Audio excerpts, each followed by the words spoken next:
नमस्कार। मैथोफिलिया में आपका स्वागत है।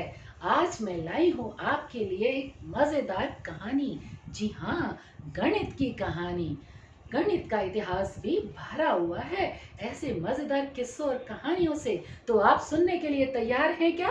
तो चलिए सुनते हैं। 18वीं सदी की बात है।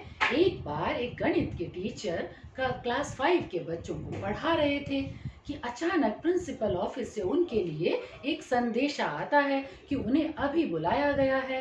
अब मास्टर जी थोड़ा सा परेशान हो जाते हैं कि अगर मैं प्रिंसिपल महोदय से मिलने के लिए अभी नहीं जाता तो वो नाराज हो जाएंगे, और अगर चला जाता हूँ तो ये बच्चे हुड़दंग करेंगे। क्यों, आप भी करते हैं ना ऐसा ही? अगर टीचर 5 मिनट के लिए भी क्लास छोड़ दे तो ठीक आप ही की तरह के बच्चे थे वो। अब मास्टर जी को एक आइडिया आता है। वो उन्हें एक काम दे के जाते हैं। काम क्या था?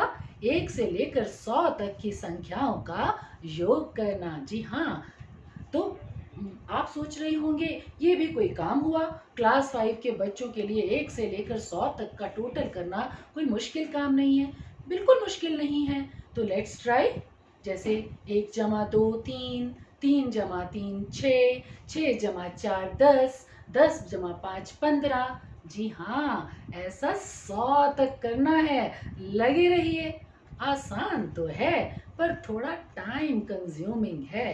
अरे यही सोचकर ही तो मास्टर जी ने बच्चों को ये काम दिया था कि ये लगे रहेंगे। आफ्टर ऑल थे कौन वो? मैथ्स के टीचर ना। तो उन्होंने सोचा जब तक मैं प्रिंसिपल ऑफिस से मिलकर आऊँगा प्रिंसिपल महोदय से, तब तक ये बच्चे काम में बिजी रहेंगे।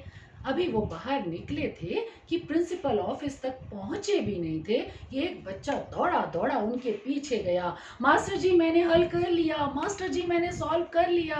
और ये पड़ा चटाक। बच्चा रोने लगा। मास्टर जी, मैं तो इतनी जल्दी आपको दिखाने के लिए आया हल, आपने मुझे मारा क्यों? इतनी जल्दी भी कोई 1 से लेकर 100 तक की संख्याओं का हल कर सकता है भला? भाग जाओ यहाँ से। बच्चा गिड़गिड़ाने लगा। सर एक बार प्लीज देख तो लीजिए, मास्टर जी प्लीज देख तो लीजिए। अब मास्टर जी ने सोचा कि ये बच्चा ऐसे पीछा नहीं छोड़ेगा, इसका हल देख ही लेता हूँ, नहीं तो ये जान नहीं छोड़ेगा मेरी। उन्होंने उस बच्चे से कॉपी ली और जैसे ही उन्होंने वो हल देखा, वो दंग रह गए, आश्चर्यचकित रह गए उस विधि को देखकर जिस विधि से उस बच्चे ने हल किया था, क्योंकि उस विधि को उन्होंने पहले कभी देखा ही नहीं था। अब वो लगे कि प्रिंसिपल ऑफिस में तो बाद में जाऊंगा, पहले मैं इस हल को वेरीफाई कर लूं। और वो लगे वहीं पर ही उसे हल करने। उन्होंने देखा कि उनके द्वारा किया गया सॉल्यूशन और उस बच्चे द्वारा किया गया हल दोनों सेम थे। यस, इसका मतलब वो बच्चा ठीक था और वो विधि भी ठीक थी। तो वो विधि आखिर आई कहाँ से? उन्होंने उस बच्चे से पूछा, ये तुमने विधि कहाँ से सीखी है? उस बच्चे ने कहा, मैंने अपने आप से ऐसा किया है। तो उन्होंने पहचान लिया कि ज़रूर इस बच्चे में कोई बात है, और उस विधि का इस्तेमाल करते हुए उन्होंने और भी संख्याओं का टोटल, 100 के अलावा और भी बड़ी संख्याओं का टोटल करने का ट्राई किया, और वो उस विधि से आसानी से कर पाए। और इस तरह से जाने अनजाने में उस बच्चे ने हमें 1 से लेकर 100 तक ही नहीं, सभी प्राकृत संख्याओं के योग का सूत्र दे दिया। जी हाँ, सम ऑफ नेचुरल नंबर्स का फॉर्मूला। क्या आप जानना चाहते हैं वो विधि क्या थी? बिल्कुल, अभी डिस्कस करते हैं, लेकिन उससे पहले मुझे ये बताओ, अगर हम 1 जमा 2 जमा 3 जमा 4 करें या फिर उल्टे क्रम में 4 जमा 3 जमा 2 जमा 1 करें, तो क्या आंसर डिफरेंट आएगा? नहीं ना, आंसर सेम यानी 10 आएगा। तो फिर उसी लॉजिक का यूज करते हुए उस बच्चे ने 1 से लेकर 100 तक की संख्याओं का टोटल किया था। तो चलिए सीखते हैं। उस बच्चे ने इन संख्याओं को 1 से लेकर 100 तक की संख्याओं को इस तरह से लिख लिया।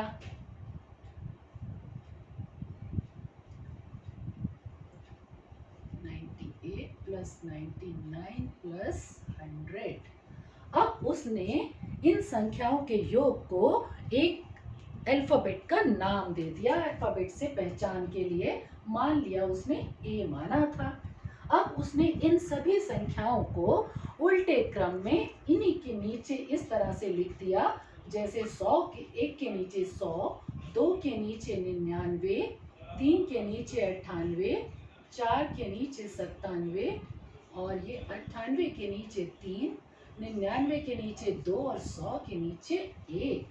इस तरह से लिखा तो ये भी तो ए ही होगा, सिर्फ रिवर्स ऑर्डर में है तो ये भी ए ही। तो अब उसने क्या किया, इन सभी संख्याओं को स्तंभ के अनुसार यानी कॉलम वाइज टोटल कर लिया, सम कर लिया। जैसे 1 और 100 टोटल हो गया 101, 2 and 99 total is 101, again 3 and 98 again 101 और इस तरह हर कॉलम का जो टोटल आ रहा था वो आ रहा था 101 यानी 101।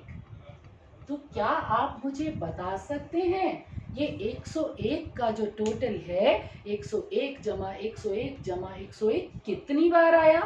जी हाँ, बिल्कुल ठीक, पूरे 100 बार। तो ये 101 जो है 100 बार आया। तो क्या हमें इसको 100 बार ऐड करने की ज़रूरत है? नहीं, हम इसको गुना से भी कर सकते हैं। तो 101 को अगर हम 100 से गुना करेंगे तो आएगा 10,100, 10,100। तो क्या यही था उन 1 से लेकर 100 तक की संख्याओं का सम? जी नहीं, ये तो 2 बार टोटल हुआ है, क्योंकि एक पंक्ति जो है वो हमें आंसर देगी। इसमें 2 पंक्तियों का टोटल है, 2 रोज का टोटल है जो कि है 2a। तो हमें तो चाहिए सिर्फ a, 1 से लेकर 100 तक की संख्याएं हैं a। तो a निकालने के लिए 10,100 को 2 से भाग करेंगे तो मिला 5,050। जी हाँ, ये आंसर बच्चे ने चुटकियों में निकाल लिया था, 1 से लेकर 100 तक की संख्याओं का टोटल।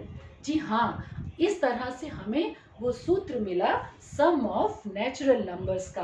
कि यानी इसको सूत्र क्यों कहा गया है कि इस सूत्र से हम कितनी भी प्राकृतिक संख्याओं का सम निकाल सकते हैं। जैसे सम के लिए हम s लिख लेते हैं और मान लो मुझे 500 संख्याओं का टोटल निकालना है, तो मुझे ये सारा प्रोसेस करने की अब ज़रूरत नहीं है।